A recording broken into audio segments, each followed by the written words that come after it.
After years of shady Clinton behavior, news breaks on Biden family that destroy his political career. Although the fake news mainstream media is busy trying to sell the idea that former Vice President Joe Biden is leading when it comes to the 2020 Democrat nomination, even though he's not officially in the running, the famed author of Clinton Cash might have something to say about that. Chicks on the Right report that author Peter Schweizer said in a recent interview that he believes that corruption by the political elite will probably be the central issue during the 2020 campaign. And he has been very detailed at outlining this corruption in his new book, Secret Empires: How the American Political Class Hides Corruption and Enriches Family and Friends, although he is now claiming there are a lot more questions raised after New York convicted Devon Archer, who is a friend and partner to Hunter Biden, the former vice president's son. Watch. Here is more on this via PJ Media. President Barack Obama led regulatory attacks on numerous industries during his tenure at the White House. In many cases, his regulations ostensibly to protect the public good tanked the stock of various companies, enabling his close friends to swoop in and buy them for pennies on the dollar. Perhaps no figure best represents this smash and grab technique better than Marty Nesbitt, now head of the Obama Foundation. Nesbitt first met Obama back in the 1980s, after playing basketball with Michelle Obama's brother, Craig Robinson, at Princeton University. While at business school in Chicago, he met Obama playing basketball. When Obama ran for Congress in 2000, Nesbitt served as campaign chairman. He also fundraised for Obama's state Senate and U.S. Senate campaigns, and served as his campaign chairman in 2008. Theomandashia. Do you think Facebook is censoring conservative views? Sign petition to support free speech that tells Congress to stop censorship before 2020 elections. Please help by retweeting and following after voting. Nesbitt's wife delivered Obama's 2 daughters, and his family frequently vacationed with the Obamas in Hawaii or Martha's Vineyard. Nesbitt became chairman of the Obama Foundation in 2014. The Chicago Tribune has branded Nesbitt the first friend.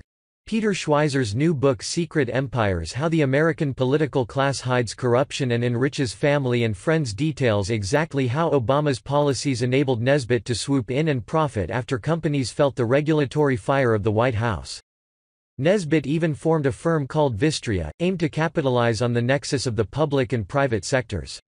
He filed for the trademark shortly after Obama's re-election, and 10 days before joining the Obamas for Christmas in Hawaii. Obama and his administration would attack industries with government power, which led to substantially lower valuations for these companies.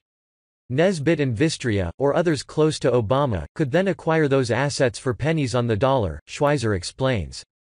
Nesbitt followed this pattern in at least 4 industries targeted by Obama. In 2013, President Obama turned his ire toward for-profit colleges. He declared that students were being preyed upon very badly, and accused these schools of making out like a bandit. For all their faults, for-profit schools have their defenders, and Nesbitt himself would later invest in America's largest one. The Obama administration began the push in 2011, when the Department of Education DOE announced the so-called Gainful Employment Rule, requiring for-profit schools to track job placements for graduates. DOE meetings to craft regulations included Deputy Education Secretary Tony Miller and Secretary Arne Duncan, both of whom would later join Vistria. The left-leaning Citizens for Responsibility and Ethics in Washington crew sounded the alarm about emails showing that senior DOE officials were communicating with hedge fund investors planning to short for-profit stocks based on these rules. In his second term, Obama's administration pushed a broader series of crackdowns on the industry by agencies including the Consumer Financial Protection Bureau (CFPB), the Federal Trade Commission (FTC), and the Securities and Exchange Commission (SEC). The regulatory onslaught hit Apollo Education Group, which operated America's largest for-profit college, the University of Phoenix, particularly hard. In July 2015, the FTC announced an investigation into Apollo, and in October, the Department of Defense (DoD) put the University of Phoenix on probation. This DoD attack suspended the University of Phoenix at military bases across the country and cut off the school's $2 to $4 billion per year in taxpayer funds. The soldiers, sailors, and Marines attending the school lost their GI Bill benefits, leaving some bereft of housing payments and some homeless as a result. According to Schweizer, about 15 schools committed similar offenses to the University of Phoenix, but the Pentagon only suspended 4 of them, including this largest school. Thanks to these attacks, Apollo's stock price dropped from 11.29 per share in October 2015 to 6.38 by January 2016. The January price represented a 90% drop from January 2009 when Obama took office. This book is a must-read. It covers everything about the so-called no-scandal Barack Hussein Obama presidency by outlining how all the president's friends became rich off of the Obama presidency.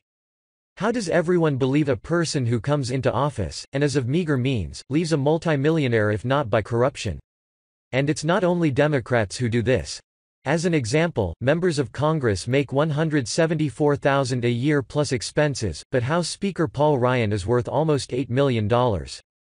You may ask yourself, how does that happen? And politicians love telling us it's because of book deals and the such.